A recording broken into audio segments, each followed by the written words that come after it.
Tahiti avec ma copine dans le quartier chinois. Vous savez que je suis fan de la nourriture vietnamienne. Vraiment, c'est mon pays coup de cœur. Donc en entrée, on a pris des rouleaux de printemps. Dans ce resto, ils sont tellement originaux, dans le sens où bien sûr c'est fait maison. Et j'ai découvert une saveur et une texture que je ne connaissais pas en rouleau de printemps. Ensuite, évidemment, les banh kwon. Ça c'est bon, c'est vu et revu. Vous connaissez par cœur depuis mes vidéos maintenant. Dip dans la sauce nem et oh là là, c'est tellement bon. Par contre, qu'est-ce que c'était énorme. Mais là encore une fois, la texture était juste parfaite. Avec le croqueng de la salade, c'est juste incroyable. On n'en perd pas une miette. Vraiment, on a pris tous les goûts en entrée. Parce que par exemple, ce rouleau de printemps là, c'était des saveurs nouvelles. La viande qu'il y avait dedans, j'ai jamais connu ça en rouleau de printemps. Et là, dites-vous, ma copine a goûté pour la première fois de sa vie le banh kwon. Non mais pardon à ton grand âge. Et évidemment, elle a surkiffé. Entre deux, ma copine a commandé un jus de canne à sucre. Moi, franchement, je connais, mais c'est toujours pas à mes goûts. C'est pas, c'est un goût de médicament, je trouve.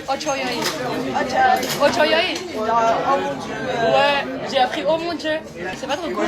Ça va si je dis comme ça.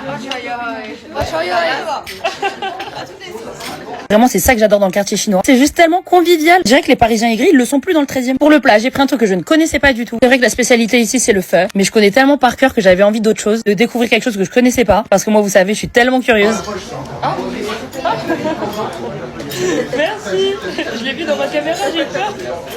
Pour le plat, j'ai pris des nouilles sans bouillon. Voilà, je viens de m'éclabousser la honte. Et ce qui est stylé, c'est que t'as un petit bouillon à part que tu peux boire ou mettre un petit peu pour diluer tes nouilles. Sachant qu'il y a déjà la sauce soja à mettre. Et surtout à l'intérieur, il y a un mélange de crevettes, calamars, fruits de mer quoi. Et de la viande. Et moi, le mélange des deux, j'aime tellement ça. N'oublie pas d'agrémenter son plat. Et je suis sûre que ça allait pas du tout avec mon plat ce que j'ai ajouté. Je pense que ça faisait partie du fun de ma copine. Mais de toute façon, on mange pas les pousses de soja, donc au moins j'ai pas gâché. Franchement, le 13e me fait tellement du bien. Parce qu'après mon retour du Vietnam, pouvoir retrouver les mêmes saveurs mais à côté de chez moi, ça me rend trop heureuse. Évidemment, on n'oublie pas les sauces. La sauce hoisin qui va incroyablement bien avec la viande. Évidemment, du silassa. On va pas se mentir, les quantités, elles étaient énormes. Vraiment, j'ai pas pu finir. Évidemment, on a tout pris à emporter. Vraiment, ma copine a recommandé du banh kwon. Je vous ai dit, c'est un coup de cœur ce plat. Vraiment, elle a surkiffé. Moi, comme vous pouvez le voir, je me suis régalée. Du coup, je fais pas semblant. Le mélange sauce hoisin qui est la barbecue chinoise avec la viande, c'est juste dingue. Évidemment, c'est pas chacun son plat ici. Toujours échanger son assiette avec sa copine pour pouvoir goûter à tout. Et pour le coup, c'est vrai que leur feu, il était plein de goût. La soupe juste trop bonne. Franchement, il y avait une super ambiance dans le resto. Tout le monde était gentil. Donc, si vous voulez tester, je vous mets l'adresse en description. Abonne-toi.